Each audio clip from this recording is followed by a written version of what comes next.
사람이 이제 조금 알아야 돼요. 왜 그러냐면 몽테뉴가 왜 위대해졌는지는 몽테뉴 자신의 성취가 절대 아니라는 거야. 우리는 몽테뉴를 위대한 프랑스의 산문작가로 알고 있지만 사실은 몽테뉴의 업적은 다 누구라는 거야? 선조의 덕이라는 거거든.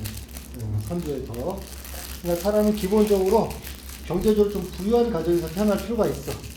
그 안에서 자신의 인격의 결합을 빨리 발견하고 그것을 어떻게 하는 거예요? 연습할 수 있는 시간이 충분해야 되거든. 그죠? 그래서 잠깐 보도록 할게요. 몽테뉴가 이제 늘 고민했던 게 있어. 자신의 천성은 왜 이렇게 게으른가? 알겠죠? 그래서 내 정신은 게을러서 사람들이 채찍질을 하는 만큼만 앞으로 나아갔다. 알겠죠? 채찍질을 안 하면 어떻게 되겠어? 히토고모리라고 하나?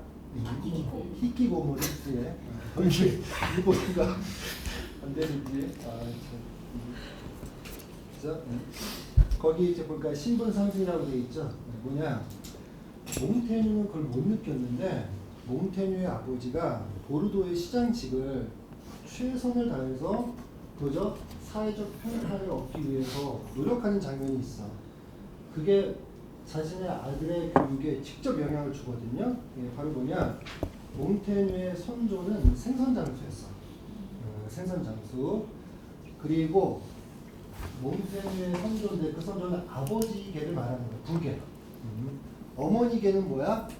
어머니는 유대인. 그러니까 어때요? 사회에 최하층민에다가 독일, 프랑스 어디를 가도 환영받지 못하는 인종. 유대인이었죠. 그래서 원래는 몽테뉴의 성은 몽테뉴가 아니라 에켐이에요. 에켐에서 뭐로 바뀐 거예요? 몽테뉴로 바뀐 거죠. 그죠? 그리고 이게 바로 뭐야? 부계야. 부계. 그리고 거기 보니까는 모셰 파사군이라고 돼 있잖아요. 이때 모셰 있죠? 이게 유대인 이름이야. 이게 모계를 말하는 거죠. 모계. 그리고 모계의 유대인이었는데 직업이 상인이었어. 상인. 장사치라고 하는 거지. 그래서 모계에서도 뭐 한 거요? 신분 상승을 해서 별 노력을 다 했거든. 근데 어머니 쪽 노력이 훨씬 심했던 거야. 바로 뭐 한 거죠? 뭐였어요? 천주교로 개종해버렸어. 천주교로. 그래서 어떻게 한 거예요? 루프드 벨네브라고 돼 있잖아요. 브로시우스거든요. 그래서 뭐냐? 개명을 했는데 한쪽은 뭐 한 거요? 신분 상승을 해가지고서 귀족의 성을 샀고 북에서 어머니 쪽에서 뭐 한 거요? 개종을 해버린 거죠. 그죠? 그렇게 되는데 거기 보니까는 생선장수 라몬 에켐이라고 돼 있죠. 이게 누구야? 몽테뉴의 증조부 할아버지. 이분이 생선장수를 하다가 지금으로 따지면은 도매 소매업 있죠. 도매 소매업을 했어. 그나서 뭐 한 거요? 나이 70이 넘어가지고서 보르도 있죠. 보르도에서 뭐 한 거요? 성을 하나 샀거든. 그때 그 성주의 이름이 몽테뉴였어. 근데 그 성주의 대가 끊겼거든. 그래서 뭐 한 거요? 평민이 귀족이 되고 싶어서 그 성을 사고, 그게 몽테뉴 성이거든요. 그 원래 살고 있던 성주의 이름을 갖다 쓴 거죠. 그죠? 그리고 아버지가 에르켐이거든. 그 아버지가 뭐 한 거예요? 아버지가 정식으로 보르도 시에 협의회를 거쳐가지고서 뭐요?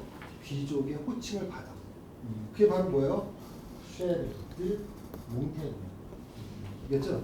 그럼 몽테뉴 가문은 아버지 때에 와서 뭐가 된 거고? 귀족이 된 거고. 그리고 뭐 한 거요? 몽테뉴 때에 와서는 완전 신분이 된 거지. 완전 신분이 뭐냐면 귀족을 말하는 거야. 이해되세요? 그런데 1533년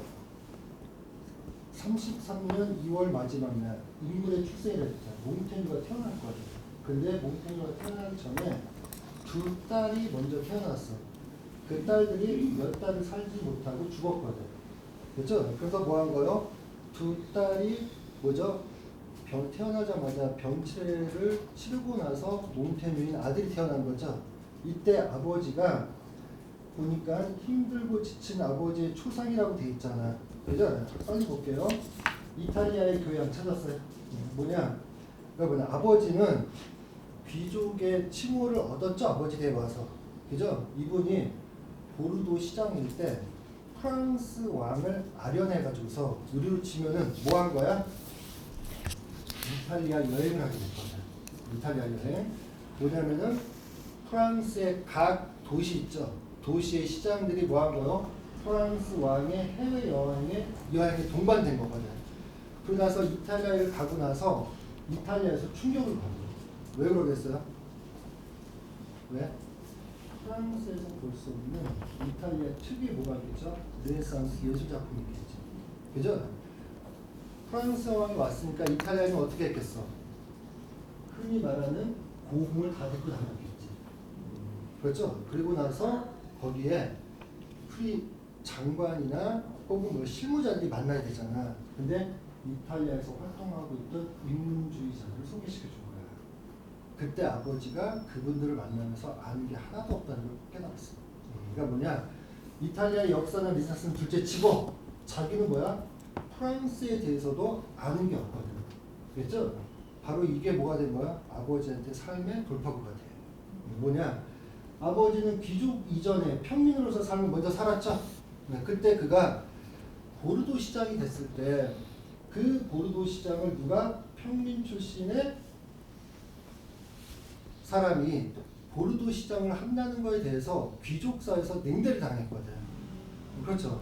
그러면 본인이 귀족이 되기 전까지는 뭐 한 거요? 귀족사회에 기득권의 냉대를 극복할 만한 방법이 있어야 되거든.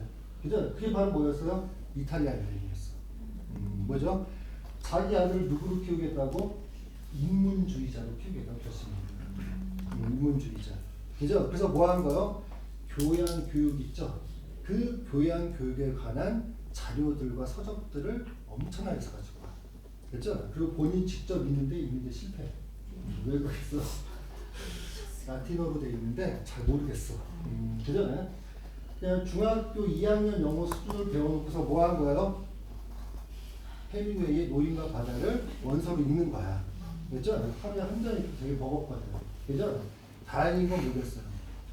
보르도 시장이었는데 그 보르도에 뭐가 있어? 스콜라 철학을 연구하는 수도원이 있었거든. 그분들에게서 뭐요? 그 해석을 틈틈이 뭐요? 번역해서 들었거든. 그죠? 듣고 나니까 자신 이탈리아에서 목격한 것보다 더 충격적이지. 그죠? 바로 뭐가 있었겠어요? 로마의 교수법에 대해서 듣게 됩니다. 그랬죠? 그래서 뭐냐? 귀족들로부터 받았던 사회적, 계급적인 냉대를 돌파하고 싶었죠. 왜냐? 그 아버지는 굉장히 실용적인 사람이었거든. 그죠? 그것은 뭐요? 인내하는 사람이 절대 아니었다고. 늘 현실에서의 문제를 실용적으로 돌파구를 찾아야 돼. 그게 본인이 볼 때 뭐하고요? 이탈리아의 교양이라는 거야. 인문주의. 그렇죠? 그리고 또 하나가 뭐예요? 보니까 아버지는 그러면서 자신에게 맡겨진 공직을 너무 충실하게 수행했다는 거야. 아들의 성공을 위해서 뭐요? 아버지 대의 사회적 평판을 만들어 놓고, 그죠? 그걸 뭐요? 아들에게 문화 자본으로 그대로 넘겨주고 싶었던 거지. 이해되시죠? 거기에다가 자기 아버지, 자기 할아버지가 못하는 게 있어. 자기도 잘 못하고. 그게 바로 뭐요? 뛰어난 라틴어 실력이야. 뛰어난 라틴어 실력. 그죠? 라틴어 자료 거의 못 읽거든. 그죠? 그래서 뭐 하고? 이분은 로마의 교수법이라고 하는 건 당연히 라틴어를 썼던 민족이잖아. 그죠? 라틴어에 그냥 이때 꽂혀요. 그죠? 그리고 그거를 아들한테 물려줘야 되겠지. 그죠? 그러면서 이상한 교육을 하게 되거든. 그죠? 그다음 마지막이 뭐예요? 사람은 너무 선량하다는 거죠. 그죠? 착한 사람이 책임을 지면 어떻게 되겠어? 인생이 누락가. 그죠? 그럼 뭐요? 자기 아버지는 그 또래의 나이에 비해서 늘 지치고 힘들어 보였다는 거야. 다 누구 때문에? 몽테뉴 때문에. 그죠? 그리고 나서 그 뒤에 보면은 요 세 가지가 몽테뉴의 교육을 준비하기 위한 아버지의 삶의 요약이거든. 그죠? 그 다음 바로 뭐요? 인문주의자의 교육이라는 거야. 찾았어요? 뭐냐? 몽테뉴가 태어났죠? 태어나자마자 어머니한테 젖을 먹일 거 아니야. 그럼 젖을 떼는 시기가 있죠? 어때? 주로 1년이면 떼거든. 그죠? 우리는 필요 이상으로 많이 먹이고 있는 거라고. 그래서 1살이 되자마자 바로 어디로 가? 보르도 외곽에 평민, 벌목군이거든. 벌목군. 벌목군이면 어디서 살아야 돼? 시내에서 못 살지. 어때요? 야외가 아니라 산에서 살아야 되잖아. 그죠? 그 벌목군한테 보내. 알겠죠? 그래서 뭐 거기서 3년을 키워. 몇 살 때 돌아오는 거야? 4살을 다 치고 돌아오는 거죠. 그죠? 왜 그랬을까? 아버지가 책을 충분히 읽어야 되는데 단편적으로 읽었어. 뭐한 거? 고대 페르시아의 뭐한 거? 지도자 교육을 배운 거야. 로마인들 전승한. 그래서 어떻게 한 거요? 어린 시절에 흔히 말하는 사회적 하층민 있잖아. 그들에게 키우면 이 친구는 어떻게 되겠어? 강인한 독립심을 갖겠지. 그죠? 2살, 3살, 4살 때가 얼마나 이뻐 아이들이. 그죠? 말도 조금씩 하게 되면서 그 애들을 품에 안고서 살면서 뭐한 거? 애들을 커들 원하는 대로 키워줘야 되거든. 근데 그 아이들이 뭐요? 비난하는 환경에서 자라면 거의 모든 것을 자신이 스스로 자기 삶을 역동적으로 만들어 가야 되거든. 그죠? 그래서 뭐한 거? 3년을 벌목군의 자식으로 보내. 됐죠? 네. 그러면서 뭐한 거요? 몽테뉴가 만약에 자신과 자신의 상조대에서 이룩해 놓은 뭐요? 흔히 말하는 경제 문화적 자본이 다 상실된다는 거예요. 왜? 전쟁 때문에. 이 아이가 어떻게 살 거냐는 거야. 그때 어떻게 살아야 돼? 지적으로 독립된 인간으로 살아야 되거든. 그죠? 그러면서 뭐한 거요? 벌목군의 아들로 3년을 살아요. 그죠? 그러고 나서 4살이 돼서 돌아오죠? 돌아왔을 때 뭐요? 아버지는 또 준비하고 있었지. 뭐가 있겠어요? 몽테뉴가 불어를 7살 때까지 아예 못했어. 벌목군들하고 살 때는 불어를 했겠어 안 했겠어? 했겠지. 그렇죠. 그런데 어때? 그 벌목군한테 굉장히 많은 주의를 준 거야. 뭐한 거요? 기본적인 의사소통 외에는 아이가 원하는 걸 들어주지 말고 그리고 본인이 아이에게도 요구하지 말라는 거야. 왜? 불어를 너무 자주 쓰게 되니까. 그죠? 4살이 되자마자 바로 뭐 하는 거예요? 독일에서 가장 유명한 라틴어 학자를 모셔와. 그분이 이미 집에 상주하고 있는 거지. 4살짜리 아이를 맡기 위해서. 그리고 뭐요? 그 사람이 화장실 가면 라틴어를 말할 수 있는 사람이 없잖아. 그렇죠? 그래서 뭐 한 거요? 그 라틴어를 학자의 보조학자 2명을 또 불러와. 그럼 최소 몇 명? 3명. 그죠? 그 3명이 4살부터 뭐 7살까지 같이 살아. 한 집에서. 됐죠? 그러면 아버지는 라틴어를 할 수 있어? 없어? 못하죠. 그러니까 어떻게? 기본적인 라틴어 일상 회화만 배워. 그리고 그것 외에는 불어로 말하지 않아. 그죠? 제일 답답한 게 뭐한 거야? 아버지와 어머니의 사이가 안 좋았다는 거야. 왜? 어머니는 아들을 그렇게 보고 싶은데 라틴어를 못하니까 아버지가 아들, 몽테뉴 있죠? 몽테뉴하고 만나는 것을 금지시켜버릴 거야. 그리고 나이가 60이 넘은 하인이 라틴어를 배워야 돼. 그렇죠? 그래서 뭐 총 11명이 억지로 강제로 라틴어를 배웠어. 그 라틴어 유창하게 해서 못하겠어? 못하겠지. 그러니까 뭐 한 거요? 몽테뉴가 돌아다니는 동선에서 간단한 거 있잖아. 하이, 헬로. 그죠? 요거를 빼놓고 나면 전형적인 라틴어 회화는 누구하고만 하는 거야? 독일에서 온 학자.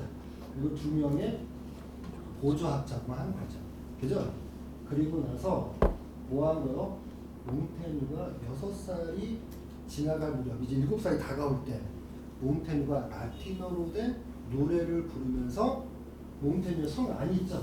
그 성안을 나가는 모습을 아버지가 봤거든. 그죠? 그때 아버지는 어떤 느낌을 받았을까? 성공했다고. 못 맞았겠죠? 그리고 나서 뭐 한 거? 철저하게 라틴어로만 사고하고 라틴어로만 뭐요? 말하도록 했거든. 그리고 이 시기에 책을 읽었겠어? 안 읽었겠어? 읽었지. 라틴어 책을. 라틴어 책 중에서 제일 좋은 원서는 뭐겠어요? 오비디우스의 변신. 변신. 우리 지금 변신 한국어에 천병희 선생님이 멋있게 번역했거든. 그거 읽어요, 안 읽어요? 읽잖아. 그렇죠? 한글로도 읽기가 어려운데, 그죠? 그리고 뭐요? 6살 먹은 애가 라틴어로 읽는 거야. 이해되시죠? 그리고 라틴어를 문어를 먼저 배웠어? 구어체를 먼저 배웠어? 구어체였겠지. 그래서 어떻게 한 거예요? 라틴어 발음이 스콜라 학자. 흔히 말해서 신학자거든요. 신학자보다 훨씬 유창했어요. 12살의 몽테뉴가 스콜라 학자들과 이야기하는 그 장면이 굉장히 멋있는 장면이 있거든요. 일단 생략하도록 할게요. 그렇게 해서 뭐 한 거요? 쉽게 말하면 본토 원어민한테 라틴어 회화를 배우고 보조 학자들로부터 뭘 배운 거야? 문법과 독해를 배운 거지. 이해되시죠?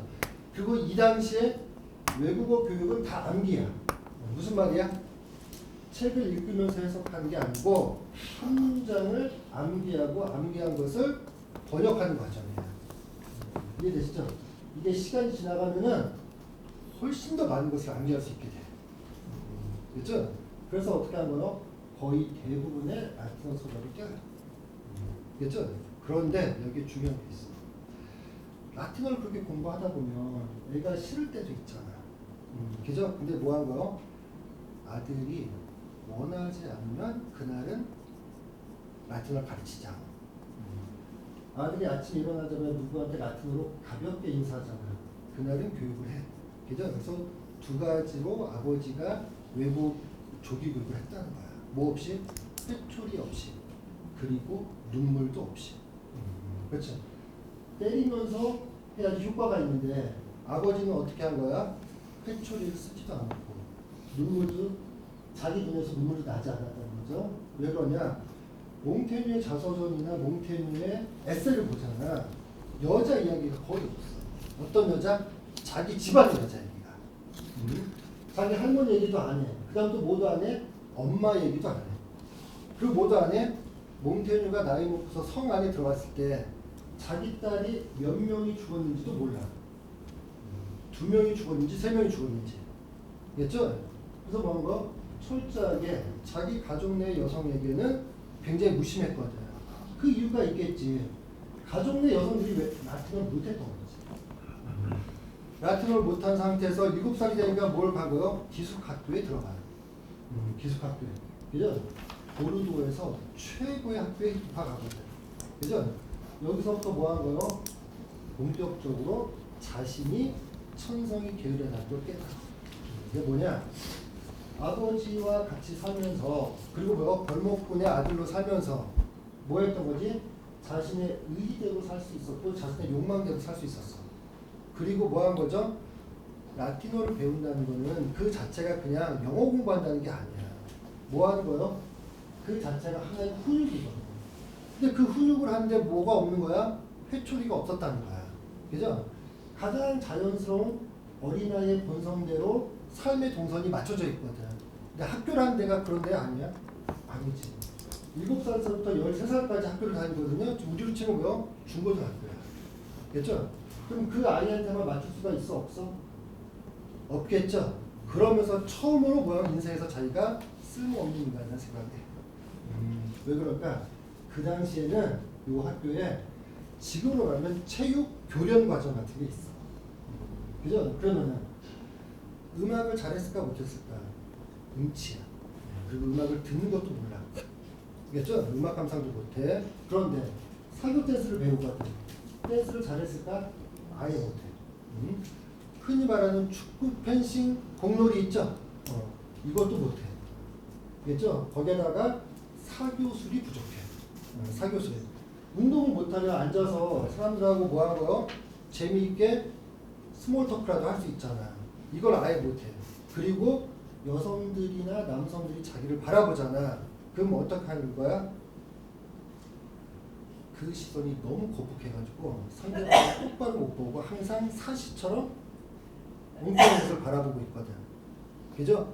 거기에다 머리에는 너무 유려하고 유식한 단어들만 있어. 그랬죠? 라틴어 단어로. 그런데 뭐 애들하고 같이 공부를 하는데 모국어가 되게 서툴어. 그래 안 그러겠어? 그렇죠. 그냥 저질이지. 저질이 아니라 학교 부적응자지.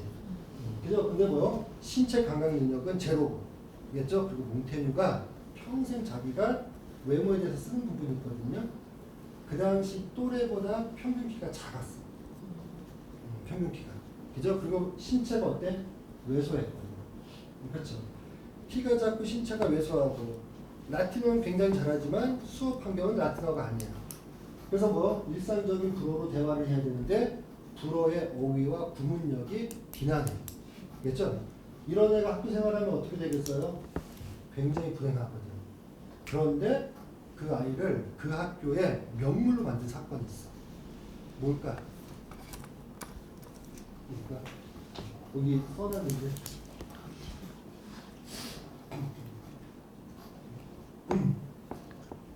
라틴어의 영성. 라틴어의 영성. 왜 그래? 라틴어를 가르치는 선생님이 스코틀랜드에서 왔거든요. 평생 라틴어로 뭐 한 거예요? 평소에 시를 쓰고 시나리오, 연극, 대본을 쓴 사람이에요. 이겠죠? 그런데 항상 라틴어를 읽기를 시키면 몽테뉴를 따라오는 애가 하나도 없어. 그런데 이런 거야. 국영수 과목을 배우는데 국영수 말고도 다른 암기 과목이 있죠. 그죠? 그런데 암기 과목은 다른 애보다 늘 못해. 알겠죠? 그래서 마치 신체 부정자처럼 살고 있거든. 그런데 뭐 국영수만 보면 100점인 거지. 알겠죠? 그게 바로 뭐예요? 라틴어 독본 시간이야. 라틴어 독본. 뭐요? 영어 원서를 펴놓고서 예를 들어서 그걸 어떻게 소리내서 읽고 그거를 뭐요? 해석하면서 분석하는 과정이거든. 근데 몽테뉴가 잘했던 게 있어. 뭘까? 발성이 굉장히 좋아. 몽테뉴가 라틴어도 굉장히 유창한데 그 라틴어를 설명하는 시간에는 참고로 이 당시에 라틴어 수업은 라틴어로만 수업이 진행돼. 영어 수업에 뭘 하는 거야? 영어로만 독해하고 이렇게 하는 거야. 그죠? 근데 어떻게? 학생들뿐만 아니라 그 학교의 교장 선생도 몽테뉴가 독보를 하는 시간에는 시간에 맞추어서 밖에서 그것을 들었다는 거야. 뭐요? 진짜 로마인이 환생해서 뭘 하는 거야? 자신의 문법을 말하고 있는 거거든. 근데 어때? 발성이 좋다 보니까 어때? 음률이 굉장히 좋은 거야. 뭔 말인지 알겠죠? 그래서 어떻게? 학교에 라틴어 선생님이 몽테뉴를 주인공으로 하는 라틴어 연극을 짜. 거기서 주연이 됐겠어 안 됐겠어? 됐죠. 얘는 근데 몸치인데 연극을 할 때는 어때? 날아다녔거든. 무슨 말인지 알겠죠? 그 언어를 몸이 뭐요? 신체 감각이 떨어진다 하더라도 자신이 몰입하고 전념할 수 있는 대상이 있으면 어떻게 하는 거야? 신체의 제어로부터 해방되는 거거든. 이해되세요? 그래서 뭐 한 거요? 라틴어의 명성이 뭔지를 그 학교에 선포하는 일이 됐거든. 이 사건이. 그렇게 해서 결국은 어떻게 된 거예요? 학교를 무사히 졸업해. 그죠? 그런데 학교를 졸업할 쯤에 바로 뭐 1568년. 졸업할 쯤에 한참 시간이 걸려. 아버지가 죽게 되죠. 그죠? 근데 이분은 자신이 라틴어를 통해서 자신의 정체성을 확립할 수 있었고 그 정체성이 타인으로부터 부러움을 받게 되는 정체성이었거든. 그리고 자신의 그 라틴어 교육과 아버지의 뭐한 거요? 부드러운 교육이 있거든. 그게 바로 뭐겠어? 지금 중간에 빠르면 돼. 아이 깨우기라는 거야. 아이 깨우기. 아들이 돌아왔잖아. 4살이 돼가지고서. 그죠? 그럼 아이가 아침에 일어나야 되겠죠?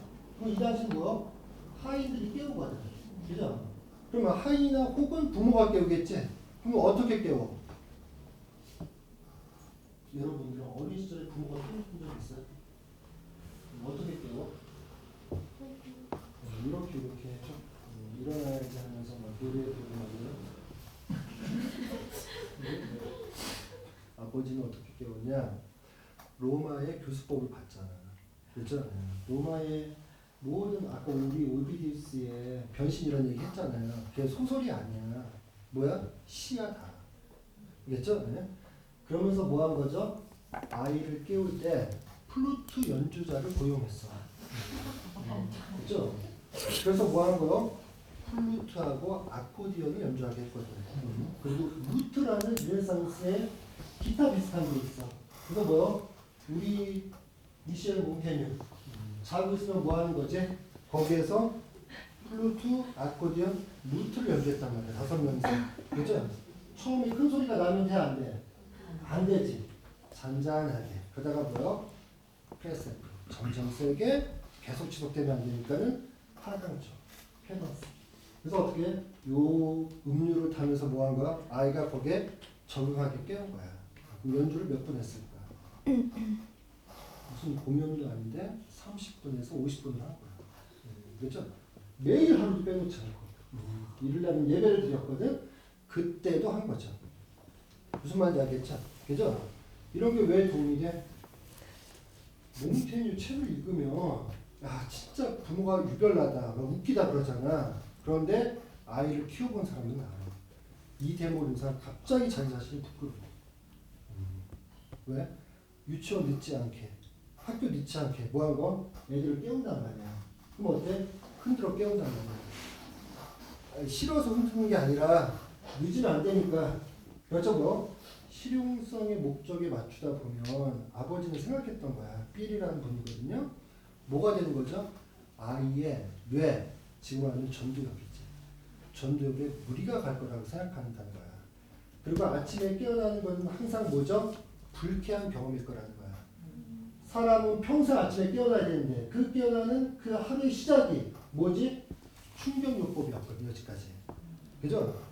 이게 뭐 한 거죠? 그 아이가 하루는 시작이잖아. 뭐죠? 언제든지 사람은 뭔가를 시작한다는 거야. 우리가 사업도 시작하고 교육도 시작하고 공부도 시작하잖아. 그 시작을 반복하는 패턴은 아침에 일어나는데 그 일어나는 우리의 생체 감각적인 반응은 뭐였지? 더 자고 싶은 거지. 그것을 미루고 싶은 거지. 그죠? 그래서 뭐 한 거? 이거를 막고 싶어서 무슨 과학적 근거도 없이 뭐 한 거요? 음악이 제일 좋다고 생각했거든. 이해되세요? 그래서 이 대목을 읽는 동안 뭐 하는 거요? 아, 우리가 정말 얼마나 형편없이 일어나는지. 그죠? 알람을 맞춰도 똑같은 거잖아. 충격요법이거든. 그렇죠. 아침에 깨는 것이 그렇게 행복한 경험이라는 걸 못하는 거잖아. 이해되세요? 그래서 뭐 한 거요? 자신은 아무거나 다 할 수 있다는 생각을 했다는 거야. 아침에 깨우는 이 아버지의 훈육 때문에. 근데 아무거나 다 할 수 없다는 걸 언제 알았어? 학교 가서 알았지. 그죠? 학교에서는 플루트 연주자가 없잖아. 뭐만 알겠어? 이렇게 됐고, 그 다음 뭐너? 1568년. 이때는 뭐가 된 거죠? 아버지가 돌아가셨다고 했죠. 이때 아버지만 돌아간 게 아니에요. 자신의 동생도 죽었고, 자신의 두 딸도 죽었고, 그죠? 그리고 뭐요? 자신의 인생의 유일한 친구, 라보시에가 죽었고, 한 번에 5명의 자신의 뭐한 거? 지인들이 죽었거든. 그죠? 그러면서 뭐한 거? 이 공직, 이 뭐한 거죠? 자신에게 의미가 없다는 생각을 해. 그러나서 뭐한 거지? 자신의 지인들 추천으로. 왜? 명예직이라고 했잖아. 그죠? 그러니까 뭐 공직은 추천을 받아야 되거든. 하필 지인들이 자신을 공직에 올렸죠. 법관으로. 근데 뭐 한 거요? 아까 말한 가족의 이유로 인해서 임명이 철회됐잖아요.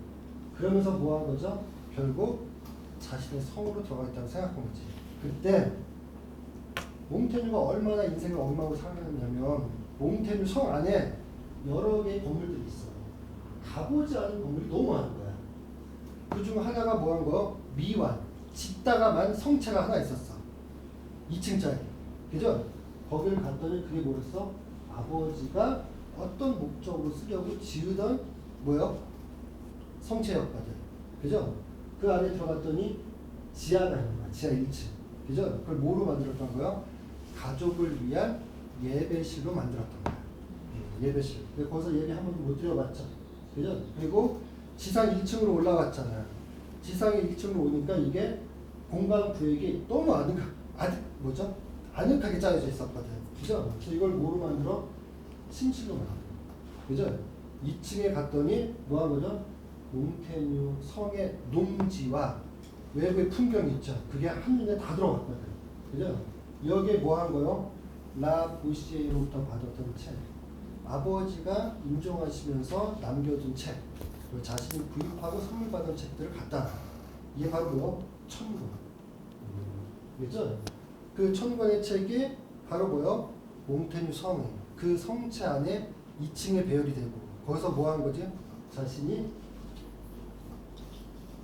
세상과 공직과 아까 그거 내면의 내재적인 불안으로부터 도망가기 위한 보루로 잡았다는 거거든. 그죠?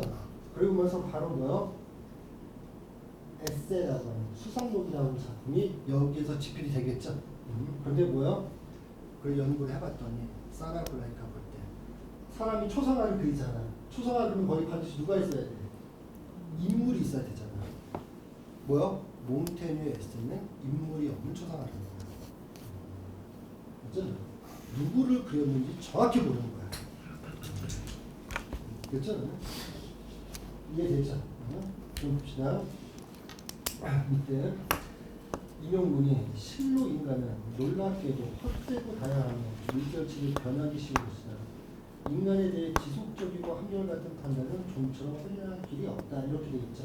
그죠? 뭐냐? 밑에 시테델레라고 되어 있는데 찾았어요? 시타델레. 이거 원래 무슨 말이냐면은 괴테가 쓴 말이야. 괴테. 시타델레가 철자가 이런 거 붙지. 영어에 시터들이라는 단어가 있거든. 그게 뭐요? 성체란 뜻이야. 그죠? 몽테뉴만의 성체. 알겠죠? 이거를 시타델레라고 하거든. 근데 괴테는 이걸 무슨 의미로 썼다는 거야? 세상으로부터의 피신처다.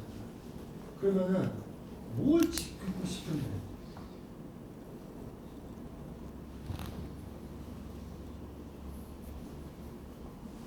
시간의 흐름에 뭐죠? 에도 불구하고 변하지 않는 자신의 첫모습. 그것을 어디서 지키고 싶었다는 거야? 이 시타델레 안에서. 시간이 흐르잖아. 그렇죠. 그럼 인간의 정체성은 어때? 시간의 흐름에 의해서 와야 돼. 그럼 언제 느껴? 한 사람이 나이를 먹으면서 인생에서 가장 중요하게 생각하는 것들의 변화가 나타나. 그렇죠. 그러면서 뭐 하는 거요? 연인의 변화가 나타나고 사랑의 속성에도 변화가 나타나거든. 그렇지. 그러면 진짜 내가 누구인지를 알 수가 없어. 그죠? 그래서 그 모든 다양한 형식과 감정과 취향과 태도에도 불구하고 나를 나로 만드는 변치 않는 본질이 있을 거거든. 그 본질을 자기가 지키고 싶었다는 거야. 그죠? 그거를 지키는 게 바로 뭐야? 시타델레라고 하는 거야. 알겠죠? 문제는 뭐겠지? 거기에 앉아있으면 앉아있어도 그런 게 없다는 생각이 자꾸 들어요. 이해되죠? 봅시다. 세상과 공기과 내면의 불안에서 도망치다. 100권이라고 잘못 썼어요. 못하네. 1000권의 서적. 그 다음 뭐요? 54개 라틴어. 찾았어요? 이게 무슨 말이냐? 여러분, 갑자기 세상의 근심으로부터 벗어날 수 있는 자기만의 카페에 들어가잖아. 거기에 하루에 15시간씩 있을 수 있어. 그죠? 그리고 사람들하고 대화도 안 해. 그죠? 그럼 그렇게 한 2년 지내면 행복해? 미치겠죠? 기적교사 어떻게 한 거야? 자기를 그 성에 들어가도록 만들었던 젊은 시절부터 읽었었던 라틴의 고전 문학 있죠? 고전 문학에서 자신이 가장 아끼는 최애의 문장들을 뽑아. 됐죠? 그게 뭐로? 54개야. 됐죠? 그 54개를 뭐 한 거요? 벽에다가 썼어. 됐죠? 그런데 유일하게 라틴어로 안 쓴 문장이 있어. 유일하게 프랑스어로 쓴 문장이 있거든요. 그게 바로 뭐야? 우리가 몽테뉴를 맨날 배우는 그렇죠. 끄사이죠. 그죠? 뭐요? 나는 누구인지. 이해되시죠? 그러면 다 라틴어 문장으로 써 있는데 뭐만? 불어문만 나는 누구인가라고 써 있잖아. 그죠? 그런데 문제는 뭐겠어? 끄세주가 원래 본인의 목표가 아니었어. 본인은 라틴어로 작성된 명언들 있죠? 그 명언들을 숙고하는 게 목적이었거든요. 근데 여기서 실수를 한 거야. 왜? 모든 게 영어로 썼는데 54개의 문장을 한 개만 한글이야. 그럼 시선이 어디에 자주 가는 거야? 한글에 가죠. 그래서 뭐 한 거? 자신이 성에 들어갈 때마다 자신에게 늘 목격하는 성가신 질문이 있다는 거야. 그게 바로 뭐야? 나는 누구인가? 이해돼요? 그래서 뭐 한 거예요? 이 문장만 살아남았어. 이해되시죠? 그런데 아까 미완의 성취했다고 했잖아. 아버지가 준공하다가 준공이 끝나지 않아요. 그죠? 거기 지하실에 뭐가 있었다고 했죠? 예배당이었다고 했잖아요. 그 예배당에다가 그때도 아버지의 사랑이 또 있었던 거지. 바로 뭐겠어요?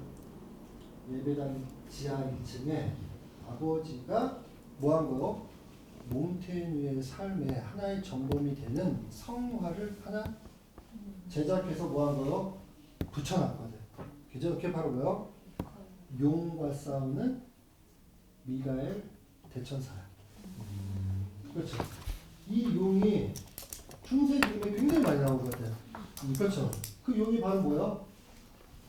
세상의 욕망과 유혹. 그렇죠.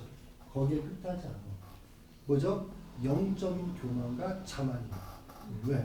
어떤 걸 성취하고 나면 그 자부심을 내가 느끼 안 느껴? 느끼죠. 그래서 그 성취감을 타인으로부터 인정받으려는 집착이 생기거든. 그죠? 그래서 뭐요? 세속적인 유혹과 욕망 못지않게 영적 교만도 경계해야 되거든. 그죠? 바로 그거를 뭐 한 거요? 아들이 평생 유념하면서 살길 바랐겠지. 그죠? 그냥 아들을 그냥 영웅으로 만들고 싶었다는 거야, 현세. 그죠? 그래서 그 그림을 거기 걸려 있었죠. 그죠? 몽테뉴는 어떻게 했을까? 그 그림을.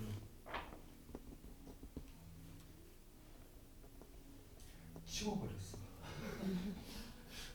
치운 이유는 나중에 하도록 할게. 처음 그걸 치운 게 아니야. 처음에는 뭐야? 아버지는 기억 때문에 눈물도 났겠지. 뭐 한 거죠? 자신이 아버지를 기억하는 방식이 자꾸 변하는 거야. 옛날에 아버지는 뭐 한 거죠? 날 위해서 뭐죠? 헌신하는 아버지였지.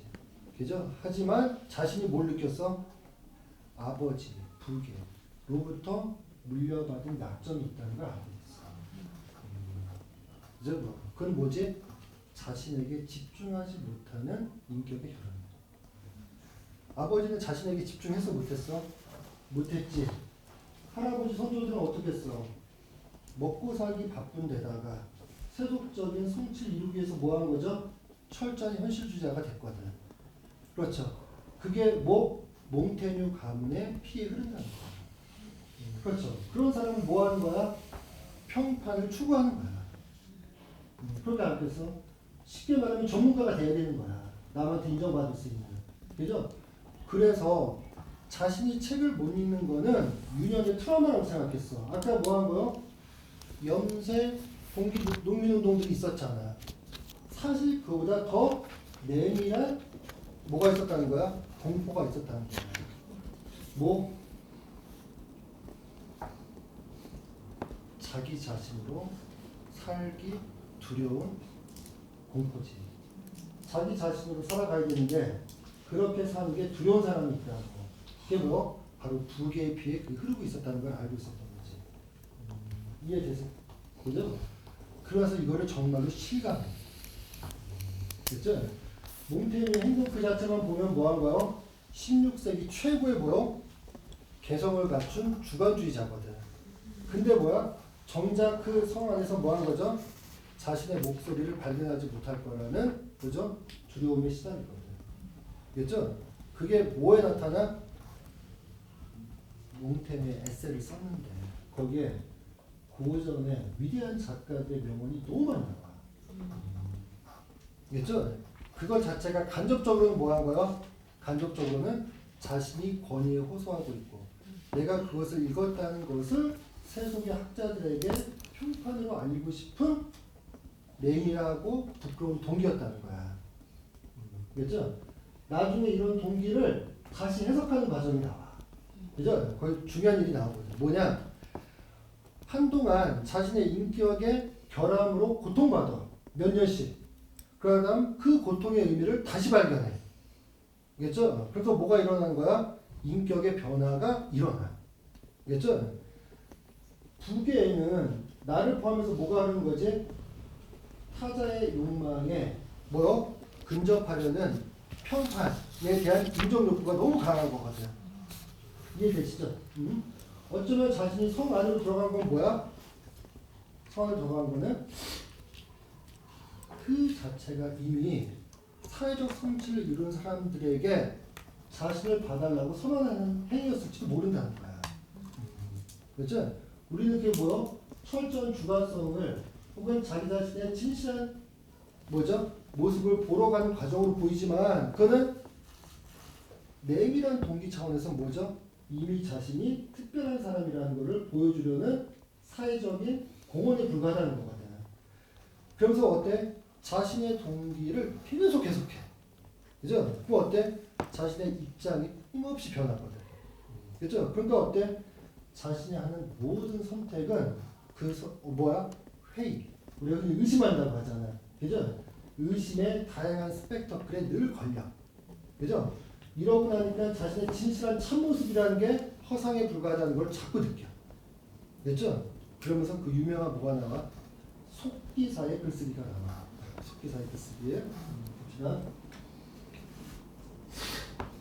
그러면서 이제 에세이가 등장한다고 돼 있죠. 에세이. 그죠? 에세이가 무슨 뜻이야? 우리가 영어로 에세이라고 쓰잖아. 에세이. 에세이가 명사가 아니야. 뭐? 동사야, 동사.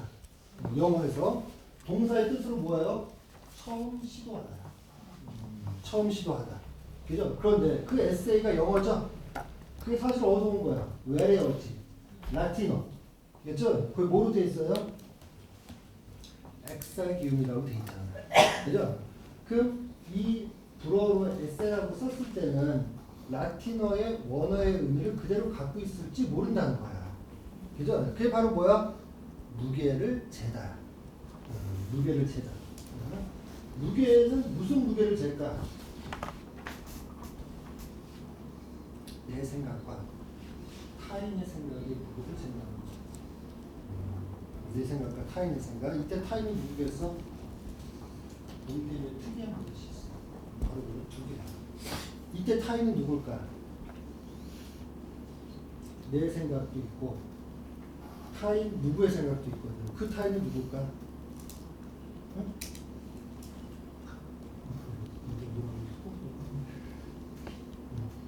평판인데 그 평판 아버지와 비교하는 거야?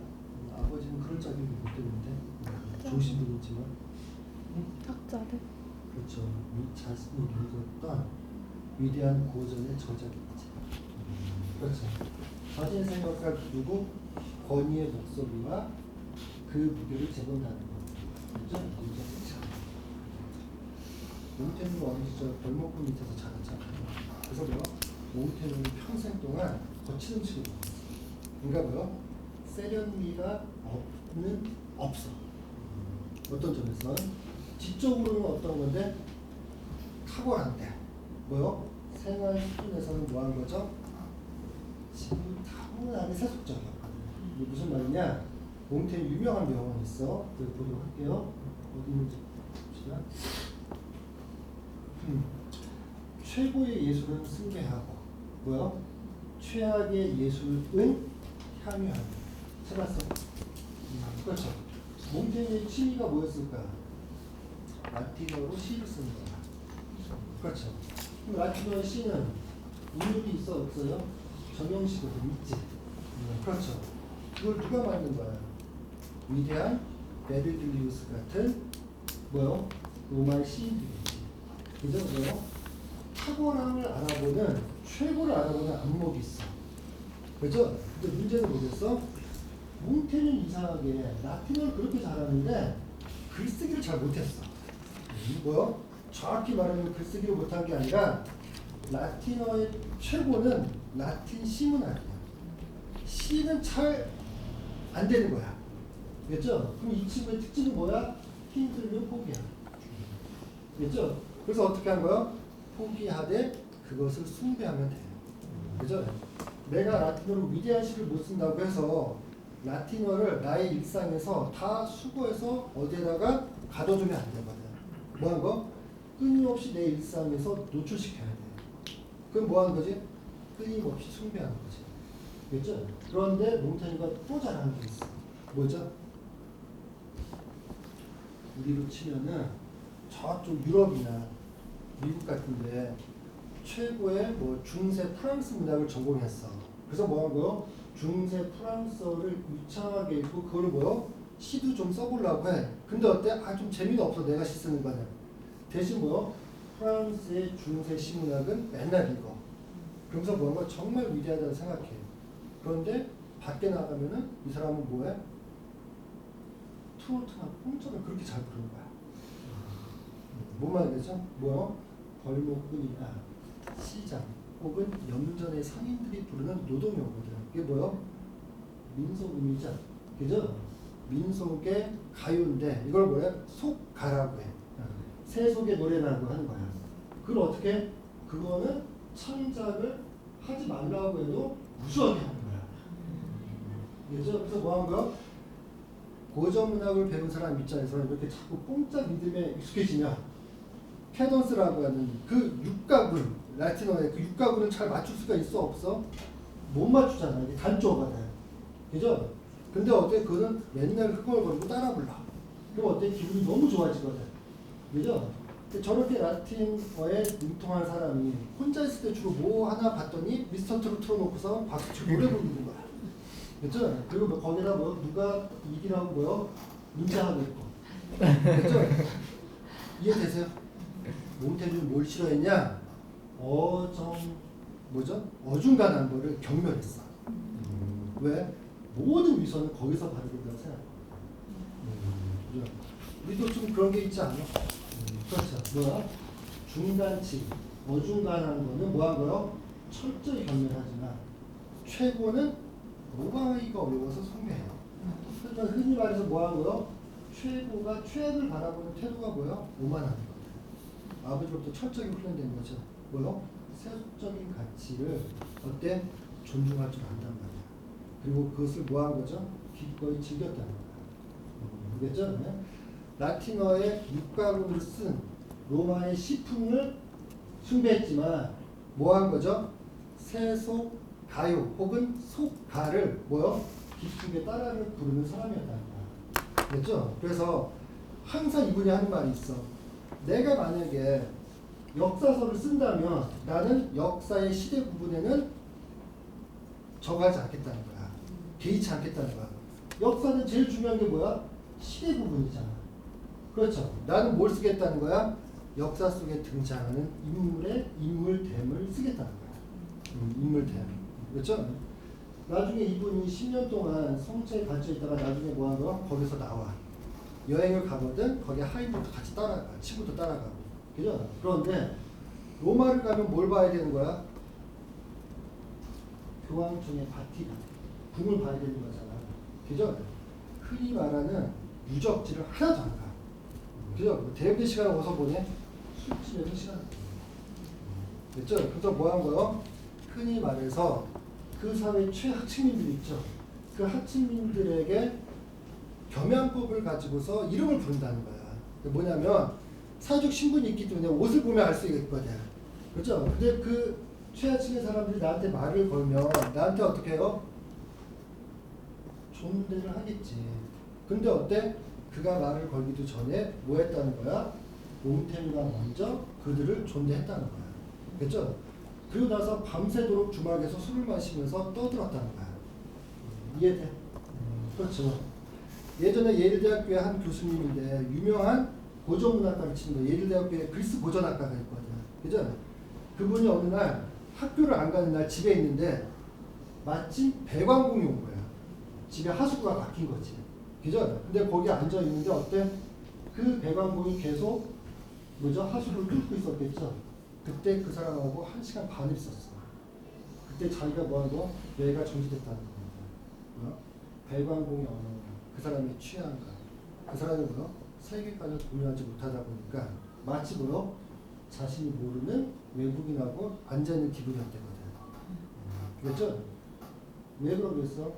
몽테뉴처럼 중간이 없다고 치고 뭘 하는 거야?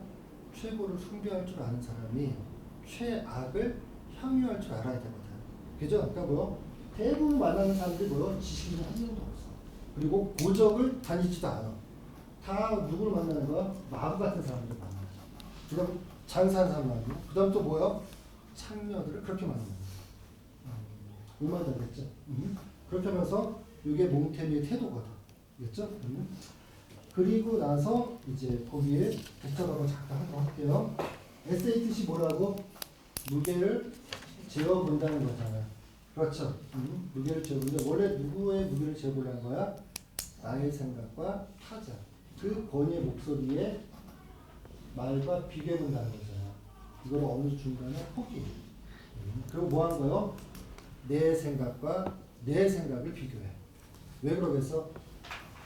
나로부터 나오는 하나의 생각이라는 건 아예 없다는 거야. 왜? 자기가 바라보는 풍경 있죠? 그 풍경이 어느 계절에 있냐에 따라서 그 풍경에 대한 자신의 소회가 달라진다는 겁니다. 그렇죠? 그럼 시시각각 나의 생각들은 변해 안 변해? 변하기 시작하겠지. 그죠? 그걸 글로 기록하겠죠? 그 글로 기록한 자아의 상이 있을 거 아니야. 그 자아의 상은 어때? 동일한 적이 한 번도 없어. 원래 그 동일성을 추구하려고 들어왔는데 결국 뭐? 절대 같을 수 없다는 것을 처절하게 깨닫게 되는 거죠. 그죠? 그러면서 어떻게 하는 거야? 이상한 독서를 해. 뭐 하고? 원래 책을 거의 뭐죠? 수박 겉핥기식 읽는 사람이잖아. 그죠? 그런데 그럴 만한 이유도 있어. 왜 그래? 이미 다 읽었던 책들이거든. 그렇죠. 그러니까 어땠거를 반복해서 읽는 것 뿐이죠. 다만 옛날에 어린 시절에 읽었을 때는 10대의 종료를 읽었어. 왜? 라틴어의 명성 때문에 자기가 뭐 한 거요? 그 지겨운 학교 생활을 할 수 있었잖아. 어른이 되니까 뭐요? 지금 와서 어린 시절에 읽었던 헤르만 헤세의 작품들 있잖아. 그걸 다시 읽으면 감동이 있기도 한데 어느면 현실과 유리한 면도 있거든. 왜? 경험이 어떤 시절에 읽었던 책하고 경험을 갖춘 사람이 책 읽기는 완전히 다르거든. 그렇죠. 그래서 뭐 그게 유치하다는 생각을 해. 알겠죠? 그러면 내가 그 책에 감동을 받았던 이유를 시간이 흐른 후에 그것을 비판적으로 재검토하게 되거든. 알겠죠? 그러면서 어떻게 한 권의 책의 의미를 온전히 읽는 것도 불가능하다는 것도 점점 깨달아. 그러면서 뭐요? 모든 판단은 유보적이라는 생각을 해. 왜? 내가 20년 지나면 어때? 또 판단이 또 달라지겠지. 이해되세요? 이러면서 뭐 한 거요? 고정된 실체로서의 자신의 참모습도 발견하기가 어렵다는 거. 그렇게 참모습이 없는 자아의 뭐죠? 세계에 대한 해석은 불실하다는 생각도 해. 그렇죠? 이걸 몇 년 동안? 70년부터 76년 동안. 이해되죠? 그러고 나니까 뭐 하는 거야? 이제 자기가 면학이나 면독을 왜 하기가 어려운지 알게 돼. 뭐 한 거죠? 자신의 하루의 인상을 그 다음 뭐요? 그 감정의 폭 있잖아. 깊이를 뭐 한 거죠? 말하거나 쓰면 쓸수록 그 깊이에 우리 물의 수위라고 하잖아. 그것이 달라진다는 걸 또 깨달아. 됐죠? 그러면서 이제 그 뒤에 빨리 보도록 할게요. 시간의 환상이라고 보세요. 시간의 환상. 시간의 환상 중간에 냉정한 이성을 갖고서 뭐 한 거야?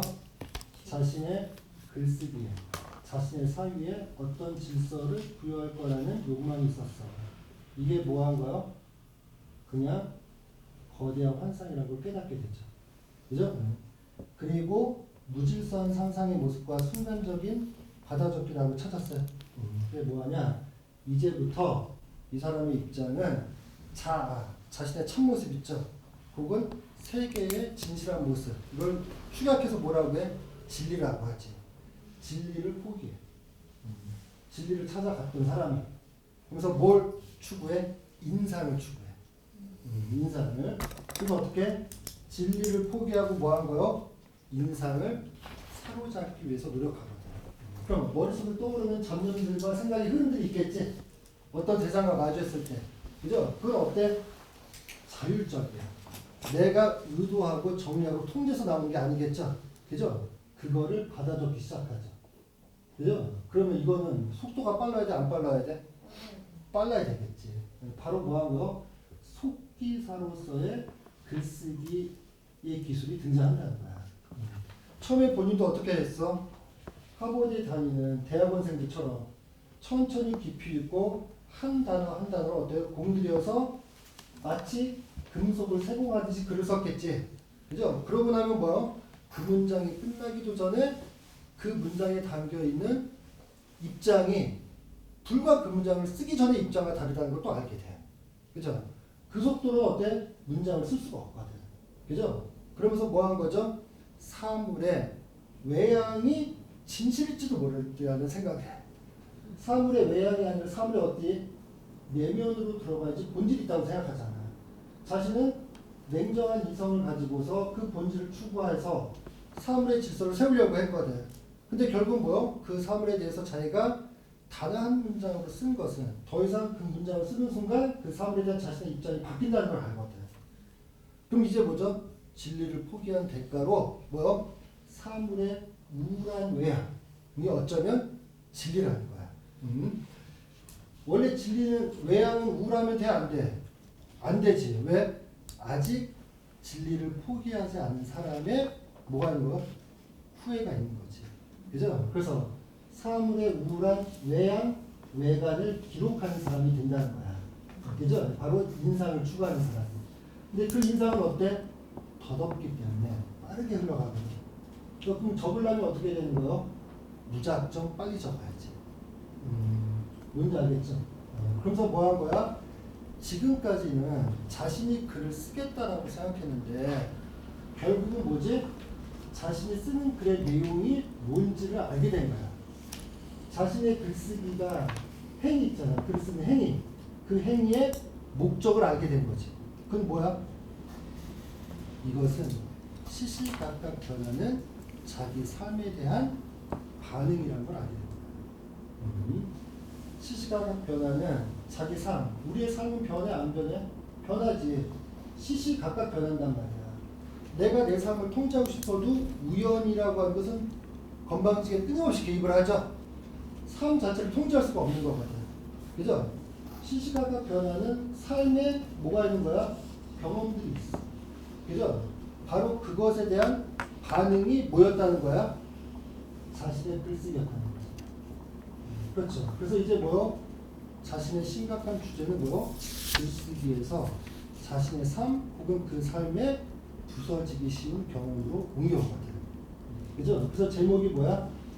글쓰기의 삶에서 뭐야? 삶의 글쓰기로 바뀌는 거거든. 그렇죠. 그러면서 사라 블레이크가 한 유명한 말이 있어. 에세라고 하는 수상록은 뭐가 아니라는 거야? 16세기 유럽에서 등장한 최초의 주관적 서사 장르라는 거야. 나를 쓰는 거잖아. 주관적. 그죠? 주관적인 서사 문학 장르였거든. 그렇게 이해하면 큰일 난다는 거야. 에세. 뭐 하는 거죠? 그런 느낌도 있는 거지. 그죠? 처음에. 그게 아니라 뭐요? 에세는 주관적인 서사, 주관적인 문학 장르에서 뭐로? 삶의 태도로 넘어간다는 거예요. 삶의 태도. 혹은 뭐요? 삶을 바라보는 뭐요? 양가적이고 다각적인 입장과 태도를 하는 거야. 알겠죠? 그 태도를 가지고서 그는 뭐지? 그러니까 머릿속에 떠오르는 것들을 속기사처럼 적으면 떠오르는 생각 하나하나를 다 해석할 수가 있어? 없어? 없죠? 그 해석이 결국은 뭐야? 해석이 권위지. 그리고 질서거든. 그렇죠? 근데 해석이 없는 뭐가 있는 거야? 글쓰기가 있는 거야. 판단이 개입하지 않는 글쓰기도 있거든. 그게 뭐? 인상에 대한 기록이지. 그렇죠? 그리고 뭐? 세계에 대한 판단 중지가 딱 일어나는 거야. 세계에 대한 판단 중지가 일어난다고. 이게 좀처럼 힘들거든. 그렇죠? 우리는 늘 판단하거든.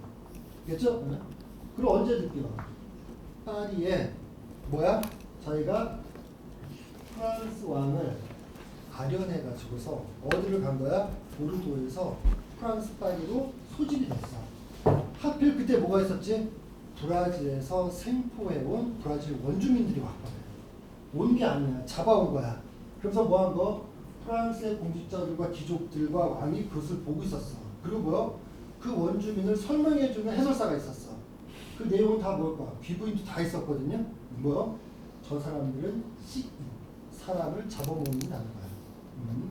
실제로 뭐요? 남미에서 시인 풍습이 있었거든. 그죠? 그러면서 사람들은 그걸 뭐죠?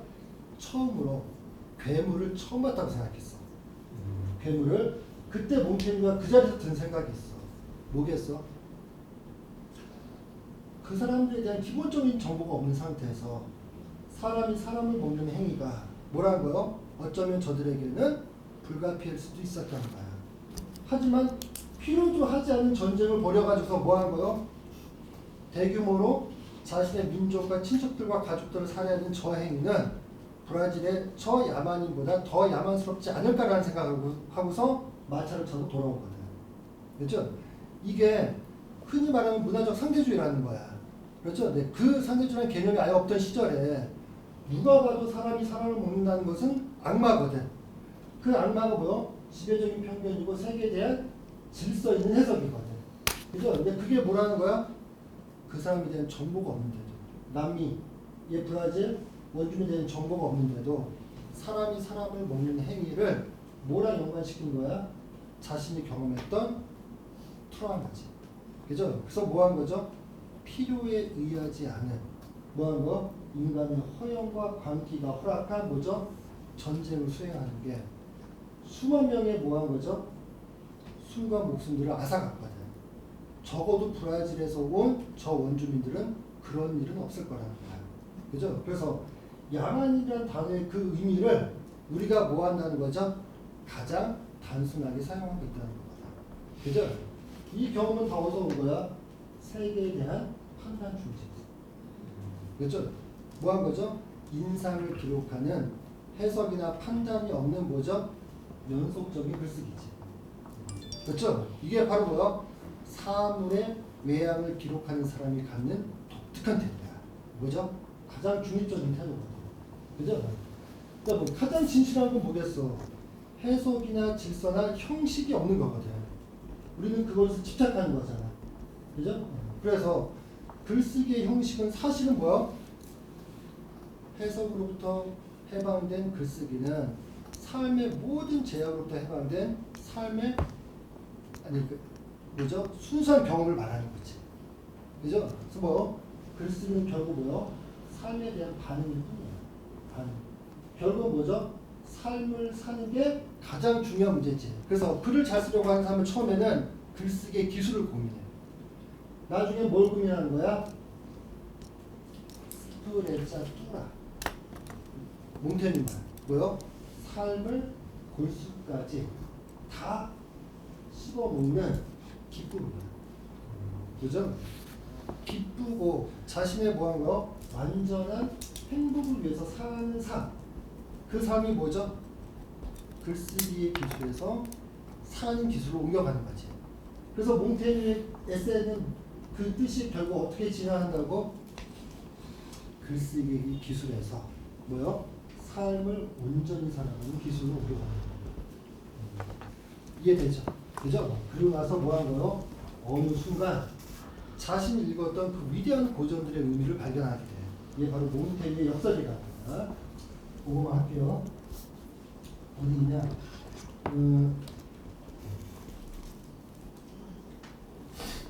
그래서 그걸 한마디 뭐라고 하냐? 모든 것에서 나를 발견하고 내 안에서 모든 것을 발견한다고 돼 있잖아. 뭐 한 거요? 삶의 경험을 그 경험도 기억이 어때요? 온전하지가 않거든. 근데 그것을 빠르게 기록하는 순간 어때요? 매번 그 부실한 기억들을 글로 기록할 때마다 그 외양이 끊임없이 변하거든. 그죠? 글을 쓰는 저자가 통제하지 못하는 내면의 의미들이 끊임없이 그 외양의 모습을 타고서 드러나기 시작한단 말이야. 그렇죠? 그럼 뭐 모든 사물 속에는 뭐죠? 내가 찾고자 하는 의미들이 다변적으로 존재해요. 여러 가지 형태로. 그리고 그것은 사실은 뭐야? 내 안에서 다 발견할 수 있어. 왜? 내 안에서 어떤 사물에 대한 묘사가 어때? 복수적이잖아. 그럼 어떻게 되는 거죠? 미처 한 번에 집중해서 생각할 수 있는 것보다 더 많은 의미를 발견하게 되는 거거든. 그죠? 그래서 뭐 하는 거죠? 세상의 모든 것 속에서 나를 발견할 수 있고 내 안에서 세상의 모든 것을 발견할 수 있다는 거야. 이렇게 되려면 어떻게 해야 돼요? 속기사로 글을 쓸 줄 알아야 돼. 속기사를. 그러다가 그 뒤에 바로 뭐? 이러고 나니까 인간에게 독립성이라는 게 과연 있을까? 독립적인 견해. 흔히 말해서 뭐예요? 독창적인 견해. 오직 그 사람만으로만 환원되는, 오직 그 사람만이 해낼 수 있는 독창적인 견해가 있겠냐는 거야. 원래 이것 때문에 성에 들어간 거 아니야? 그렇죠. 그죠? 그래서 뭐 한 거죠? 바로 몽테뉴 역설이 시작되지. 뭐냐? 갑자기 책에서 인용이 너무 많은 거야. 인용이. 그래서 어떻게? 자신의 생각하고 뭐요? 이데언, 세네카나 프루비우스 같은 위대한 고전 작가들의 생각을 자기랑 같이 놔둬. 그럼 뭐가 되는 거죠? 에세이 원래 의미죠? 두 개의 무게를 뭐 한다는 거야? 재본다는 거잖아. 근데 어때? 무게가 똑같아. 무슨 말이야? 자신의 독창성을 지적인 독립심. 그죠? 그다음 뭐하고? 어느 누구에게도 환원되지 않는 오로지 나에게만 수렴되는 입장을 갖기 위해서, 견해를 갖기 위해서 남의 책을 읽는단 말이야. 근데 그것을 읽는 시간이 길어지면 길어질수록 어떤 일이 벌어지는 거야? 그 사람 생각하고 내가 똑같아. 그런 거 경험한 적 없어요? 어떤 저자를 읽는데 그가 좀 더 구체적인 언어로 표현했을 뿐이지 나도 그런 느낌은 가졌거든. 그렇죠? 근데 책을 표면적으로 자꾸 읽으면 읽을수록 자신이 가졌던 뭐가 있어? 사물에 대한 외향이 단수로 있는 거야? 아니지. 속기사로 쓰게 되면 어떤 일이 벌어져? 그 의미가 여러 개의 층으로 다양하게 나오기 시작하잖아. 그럼 그것 중에 하나는 누구랑 똑같은 거요? 플루비우스와 같은 위대한 역사의 가의 해석하고 똑같이거든. 그렇죠. 한 번 읽고서 그 의미를 온전히 발췌하면 그게 안 되는데 독서를 스치듯이 읽고 그러면서 그를 반복해서 읽고 그리고 그에 대한 느낌을 내가 여러 번 뭐죠? 무작정 써기를 하면서 뭐 하는 거죠? 계속 같은 주제를 반복해 본단 말이야. 그럼 거기에 뭐가 있는 거죠? 만물 속에 있었던 의미가 드러나기 시작하거든. 그랬더니 뭐 하는 거요? 그 위대한 작가들의 생각이 사실은 내 안에 있었던 생각이기도 하죠. 그죠? 그러면 약간 절망스러운 거거든. 왜? 독창성이 그럼 없는 건가 이거잖아. 그렇죠. 그래서 그 뒤에 보면은 모든 것이 인용과 차용이다. 탄식하는 장면. 그죠? 네? 하지만 그때 뭐 한 거요? 절망 속에서 뭐해? 몽테뉴가 고백하는 게 있어. 뭐죠? 독창성을 그 귀한 뭐죠? 황금을 얻기 위해서 성으로 들어왔는데 뭐 한 거죠? 결국은 7년이 됐을 때 나는 오직 모방하는 존재에 불과하다. 그죠? 이때 모방은 뭐야? 나의 생각과 그 권위의 생각이 일치했다는 거거든. 이해되세요? 뭐죠? 이렇게 말하는 행위가 역사적으로 제일 독창적이라는 거야. 어떤 인간들은 똑같으면 안 되니까 어때? 그 권위보다 좀 더 다른 시각을 찾기 위해서 뭐 한 거요? 국리를 한단 말이야. 그래서 뭐 한 거죠? 본질적으로 유사한데 세부적으로 차이나는 거에 집착해. 그렇죠. 그러면서 그 독창성이 뭐죠? 자신의 고유한 본질로 호도한다고. 근데 어떻게? 사물의 외양을 여러 번 빠르게 쓰면서 그 외양이 풍기는 다양한 음성들을 듣게 되면 결국 그 저자가 갖고 있었던 생각과 나의 생각이 같다는 걸 알게 되거든. 처음의 순간엔 그게 뭐요? 결국 그 사람의 모방에 불과하다는 절망감이 찾아와. 그리고 더 이상 뭐죠? 진행하지 못하게 되면 나는 결국 그들을 모방하는 사람에 불과하다는 탄식이 나오거든. 그런데 그 탄식을 글로 쓰는 순간 뭐가 되는 거야? 이 세상에서 가장 독창적인 목소리가 되는 거야. 무슨 말이겠죠? 이걸 몽테뉴 역설이라고 해. 그렇죠? 이건 무슨 말이야? 이거부터 배운 게 있다는 거야. 몽테뉴는. 뭐죠? 독립성 혹은 독창성은 그 독창성, 독립성을 포기하는 순간에만 성취된다는 거야. 우리는 이걸 포기하지 않고 진행시키잖아. 그죠? 그리고 이렇게 해서 뭐죠? 타자와 공존하는 독창성이 있다는 거야. 뭐죠? 나와 타자가 같은 생각으로 공존할 수 있다는 거거든. 처음으로 뭐 한 거요? 타자와 세계를 향해서 같은 언어를 말할 수 있는 가능성이 있다는 거야. 바로 이게 그를 부모님이 원했던 그 평판의 삶으로부터 해방시켰다는 거야. 평판의 삶이 되려면 어떻게 돼요? 막 사는 사람들을 만나면 내가 거기서 체면을 유지해야 되거든. 그렇죠. 같은 신분이 아니라는 거. 그죠? 나는 그렇게 속된 경험을 못했고 하지 않을 거라는 거. 그죠? 이렇게 거리를 둬야 되거든. 그죠? 그런데 그 사람이 뭐 한 거야? 자신 제일 존경했던 플루비우스라고 하는 위대한 작가라고 생각하면 그 사람과 나와의 뭐 한 거요? 생각이 몇 번의 뭐죠? 빠르게 스쳐 지나가는 스케치를 반복하면서 대화를 해야 되는 거지. 그죠? 생각이 사실은 서로 일치할 거라는 희망을 품게 되겠지. 그러면 어느 순간에 뭐 같은 언어를 말하게 되는 거거든. 그죠? 결국 뭐다? 독창성은 뭐라는 거야? 보편적인 거야. 뭐가 아니지? 주관성의 한계에 절대 갇히지 않는다는 거야. 그죠? 이렇게 말하는 게 바로 뭐라는 거야? 몽테뉴의 역사. 알겠죠? 이런 사람은 책을 더 열심히 읽고. 무슨 말이겠죠? 그래서 그게 바로 뭐가 되냐? 새로운 자화상이라는 거야. 사라 브레이크가 볼 때 그 자화상에는 뭐지? 인물이 있어야 되잖아. 몽테뉴 자화상에 당연히 누가 있어야 되는 거야? 몽테뉴가 있어야 되지. 그럴 때 뭐요?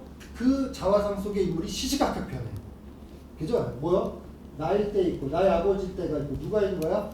플루비우스 세네카가 있는 거거든. 그죠? 그게 바로 뭐요? 독창적인 인물의 자화상이에요. 됐죠? 외모적으로 어느 누구와도 뭐요? 구별될 수밖에 없는 인물의 모습이 아니라 뭐요?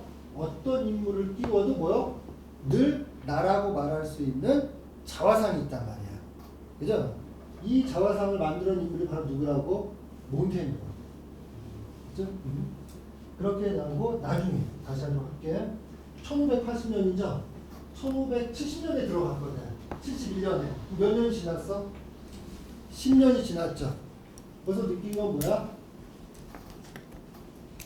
사람이 공부를 너무 많이 하면 안 된다.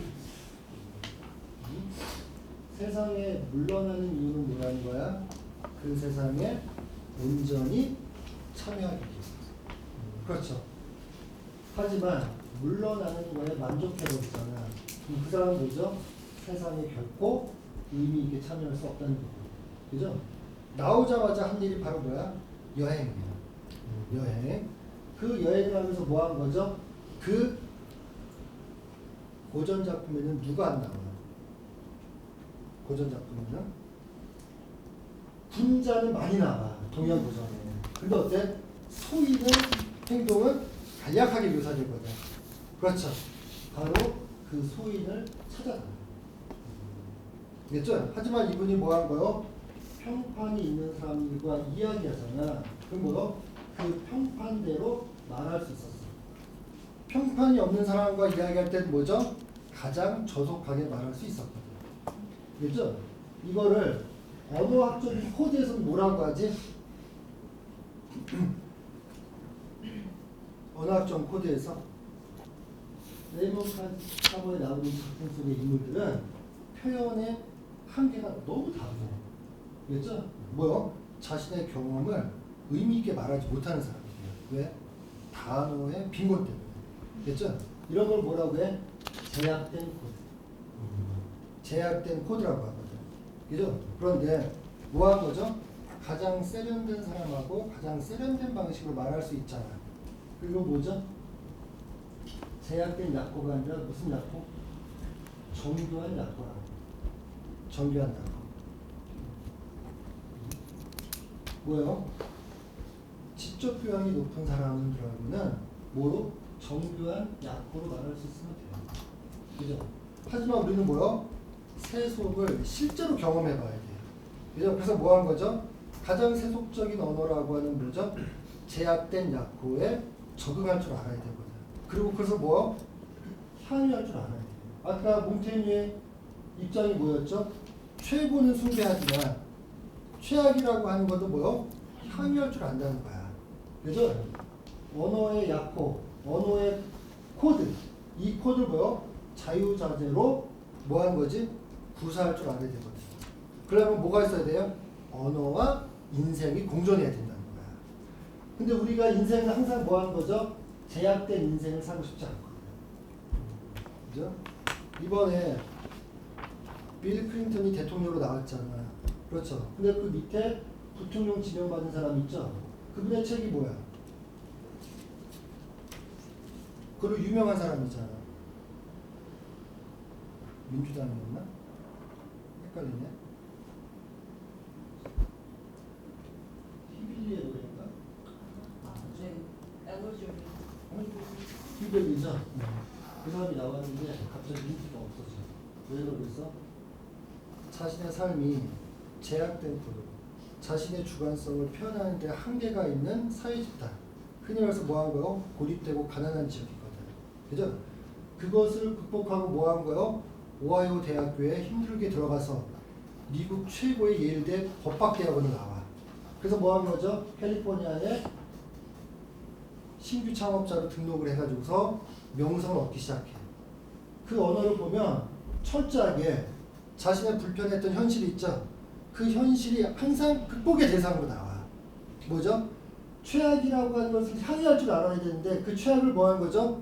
사회공학적인 입장에서 제거해야 된다고 생각해. 그리고 거기에 있는 뭐죠? 사회적 불공정함 있죠. 그것을 뭐죠? 개선할 수 있는 어떤 안목도 제공하지 않아. 그냥 자기는 뭐요? 개천에서 용났다 이 얘기만. 뭔 말이겠죠? 세상에서 물러나 본 적이 없어. 오로지 뭐 하는 거죠?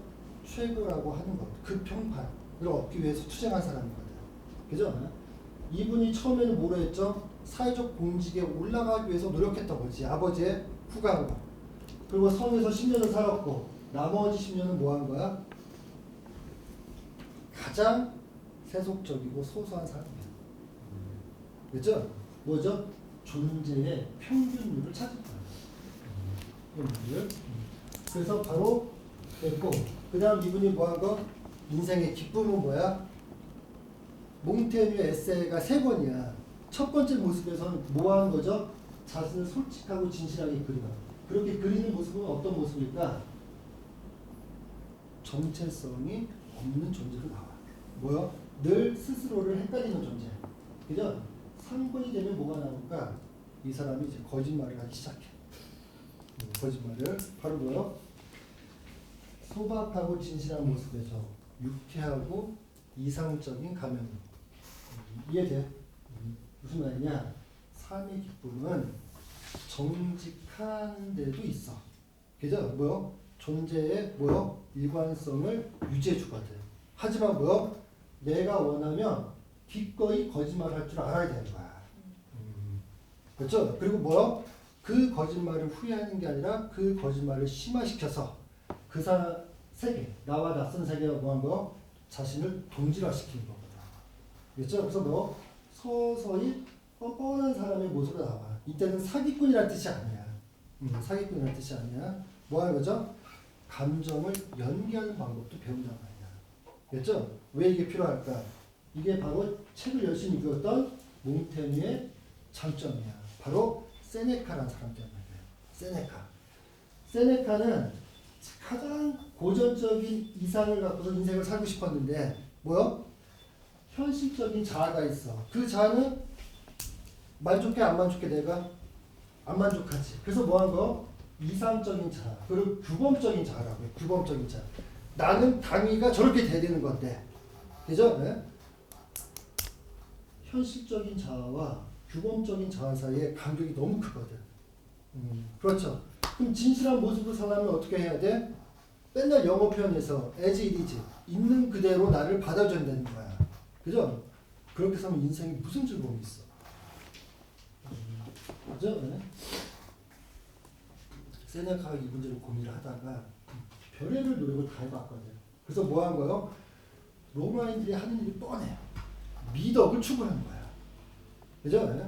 미덕을 추구하고 근면해지는 거거든. 그죠? 이게 한계가 있다는 걸 뼈저리게 느꼈거든. 그죠? 그래서 어떻게 하냐? 삶의 진정한 기쁨은 히파크러시. 히파크러시가 위선이란 말이거든. 그 위선의 원래 뜻은 뭐야? 히포크러시잖아. 뭐요? 무대 위에서 연기하다야. 무대 위에서 연기하다. 존재의 참모습은 연기술에 있는 거야. 연기술. 연기술. 그래서 뭐 한 거죠? 실존적인 자아. 현세적인 자아는 어때? 나 스스로 불만투성이거든. 그래서 나는 뭐가 되고 싶은 거지? 내가 꿈꾸는 이상적인 자아인 규범적인 자아가 돼야 되는 거야. 이거의 간격은 너무나 크다 보니까 뭐죠? 흔히 말해서 도덕적인 감수성으로 이거를 달성할 수가 없어. 그때 세네카가 20년을 거치면서 내린 결론은 뭐야? 무대 위에서 연기하는 뭐요? 위선자로 살기. 뭐 하는 거죠? 규범적인 자라고 스스로를 믿고 사는 거야. 그렇죠? 그렇게 또 연기해보는 거고. 그런데 어때? 20몇 년을 요가하고 명상하면서 분노를 못 다스렸는데 뭐죠? 그런 사람인 척 해보니까 어때? 그냥 단숨에 돼버리거든. 그렇죠? 뭐냐? 궁극적으로는 규범적인 자아는 관념과 도덕의 문제가 절대 아니라는 거야. 그건 뭐지? 그냥 한 번의 경험이라는 거야. 내가 그렇게 처신하면 되는 거야. 그렇죠? 이렇게 해서 뭐 한 거죠? 실존의 한계를 극복해버려. 그렇죠? 나중에 세네카가 네로 황제의 스승이었거든. 근데 어떻게 한 거야? 너무 잘 배웠어. 그래서 뭐 한 거야? 네로가 함부로 못했어. 네로가 자신의 친모를 죽인단 말이야. 궁정에서. 그러면서 뭐 한 거야? 그 무서운 광기를 보여줘. 어머니의 자궁을 칼로 도려내거든. 신하들 앞에서. 그 앞에 뭐 한 거죠? 네로의 스승이었던 세네카가 있었거든. 그죠? 세네카의 목적은 뭐지? 스토아 철학자가 되는 거야. 그죠? 뭐? 삶의 모든 희비로부터 초연한 자. 그럼 이런 사람은 죽음을 어떻게 죽어야 돼? 호들갑 떨어야 돼? 아니죠. 초연하고 유연하게 죽어야 되거든. 그죠? 그래서 어떻게 한 거야? 목욕탕에서 그렇게 죽거든, 진짜. 알겠죠? 인생을 관망하는 태도로서 그 죽음이 뭐요? 자신의 외부에서 벌어진 사건처럼 연기를 해버리는 거예요. 그죠? 이해돼서? 죽음 이전에도 뭐 한 거죠? 이런 연기를 많이 했겠지. 그죠? 근데 그게 뭐보다 좋은 거야? 책을 읽고 덕을 쌓고, 그 다음 뭐 한 거? 명상을 하면서 분노를 가라앉히고, 그 다음 뭐? 참선을 하고, 요가를 하고, 뭔 짓을 해도 안 되는데, 한 번 해보면 되는 거야. 그렇게. 바로 이게 뭐요? 고전으로 배운 몽테뉴의 삶의 기술이라. 뭐죠? 연기를 하나야. 알겠죠? 뭐요? 그것이 위선일지라도. 그렇죠? 그리고 제일 중요한 나는 편지를 쓴 건데 다음 주에 할게요. 그래서 영어를 보는 안목이 있어야 되니까. 왜 그러세요? 지금 오늘 몽테뉴 같은 책을 소개하려고 아침에 오면서 박스에다 책을 넣어놨거든요. 그거만 빼고 그냥 왔어. 바로 뭐냐? 영어의 문체의 급진적인 변화를 가져옵니다. 몽테뉴 사건은. 그래서 이 몽테뉴는 뭐다? 안티 시서로냐. 17세기에 벌어진 유럽 최초의 안티 시서로냐. 무슨 말이야? 피케로의 안티. 뭐 하는 거죠? 저항하는 지적인 흐름이었다는 거야. 피케로를 저항하기 위해서는 두 가지 방법이 있어. 하나는 뭐요? 라틴어를 폐기해야 돼. 그래서 몽테뉴 위대한 점은 뭘까? 몽테뉴는 셰익스피어를 알고 있어서 몰랐어? 알았죠. 폭풍을 입고서 감동을 해. 뭐 하는 거죠? 여러분, 영어를 배우는 궁극적인 목적은 뭘까? 영어를 완벽하게 배워서 더 이상 영어를 쓰지 않는 거야. 우리는 그걸로 돈을 벌어야 되는데 영어를 너무 완벽하게 해서 뭐 한 거죠? 영어를 쓰지 않는 거거든요. 이해되세요? 폭풍의 주인공이 바로 뭐 하는 거예요? 마법을 완성해. 그래서 뭐 한 거예요? 밀라노로 돌아가. 섬에 저주를 받아서 추방당했다가 밀라노 가서 했던 첫 번째 행동이 뭐야? 마법을 폐기하는 거야. 마법을 완성하기 위해서 전 인생을 살았는데 결국 마법을 완성하니까 뭐 한 거죠? 지구상의 최고의 능력자가 됐거든. 그 사람이 뭐요? 마법을 포기하는 거야. 무슨 말인지 알겠죠? 그게 바로 뭐겠어? 히테로의 NT가 되는 지적인 흐름은 히테로로 대별되는 것과 결별해야 되는데 그 중에 하나는 뭐지? 외국어된 이상을 포기해요. 히테로는 라틴어거든. 그죠? 그러고요. 히테로가 썼던 문장과 다른 문장을 써야 돼. 그렇죠. 그 다른 문장이 바로 뭐야? 큐블러티브 센텐스. 그렇죠? 그리고 그게 큐블러티브 센텐스는 그 당시에는 제일 저속한 문체였어. 그렇죠? 몽테뉴 어때? 가장 저속하고 최악인 것을 뭐 할 수 있는 사람이야? 향유할 수 있는 사람이잖아. 그게 가능한 거지. 그럼 이분은 히페로를 평생 뭐요? 개새끼 이러면서 다닐 거야? 아니겠지. 뭐 한 거? 히페로를 뭐 할 수 있죠? 가장 올바르게 평가하고 히페로의 덕을 칭송하는 사람이야. 이해되세요? 바로 이 두 가지 관점을 유지하는 거였잖아요. 자신이 영향받은 것을 긍정하고 숭배하고 그러면서 뭐 한 거요? 그것이 혐오하는 것을 끌어안는 거야. 그게 뭐요? 큐뮬러티브 센텐스의 옛날 이름이 루스야. LOOS. 뭐겠어? 해픈 녀석의 문체란 뜻이야. 이걸 해준 게 바로 누구야? 에라스무스. 그 덕이 있고 교양 있는 사람. 뭐죠? 여자들의 수단은 견딜 수가 없다는 거야. 왜? 루스해서. 그럼 그런 식으로 문장을 쓰면 돼? 안 돼? 안 되겠죠? 그 문장을 뭐 한 거죠? 사회적 편견과 고리부터 해방시킨 게 바로 몽테뉴지. 몽테뉴는 뭘 할 줄 알았습니까? 사물의 외양만 그리는 사람이었습니다. 뭐죠? 무작정 써보고 온전한 논문을 못 써본 사람이니까. 그렇죠? 바로 뭐죠? 자신의 언어적, 그 다음 뭐요?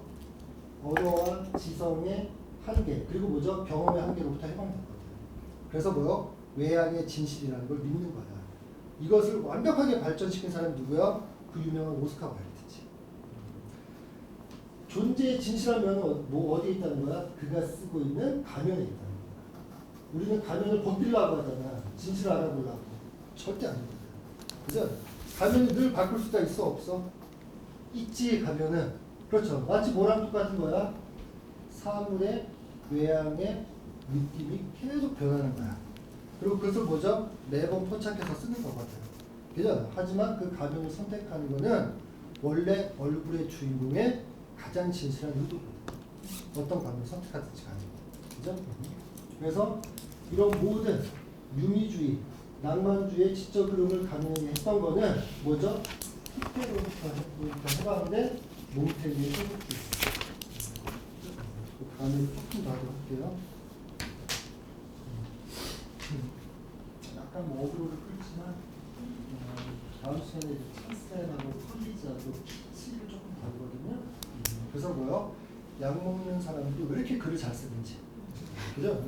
그래서 초현실주의라고 하는 게 왜 20세기에 갑자기 등장했는지 여기 조금 하도록 할게요. 또 뭐요? 진실. 그 다음 뭐요? 그 진실이 아니라 맨날 뭐죠? 진정성이 있죠? 진정성이라고 하는 게 악마라는 걸 알아야 돼. 그렇죠? 그래서 진정성을 요구하는 그 사회에서 살면 안 됩니다. 저희 조금만 하고서 다음 시까지 혹시 집에 가셔서 이 책에 여기 보면은 소문에 본인이 글쓰기 하다가 실패하는 장면이 나와. 소문에 소문 여기 하버드 대학원 갔다가 저거하고 옥스포드에서 그 좋은 선생님들하고 뭐 하는 거죠? 공부 못해가지고서 그 약 먹는 사건이 벌어지거든요. 그리고 1장에 무작정 쓰기 연습이라고 되어 있죠. 그래서 1장하고 2장에 글쓰기 과정이 있어요. 최소한 요거라도 좀 읽어오면 좀 도움이 될 거야. 3장 말고 서문 1장, 2장. 그랬죠? 그러면 조금 같이 할 수 있는 얘기도 좀 있거든요. 감사합니다. 혹시 시간 안 오는 것 같아요? 9시 딱 된다.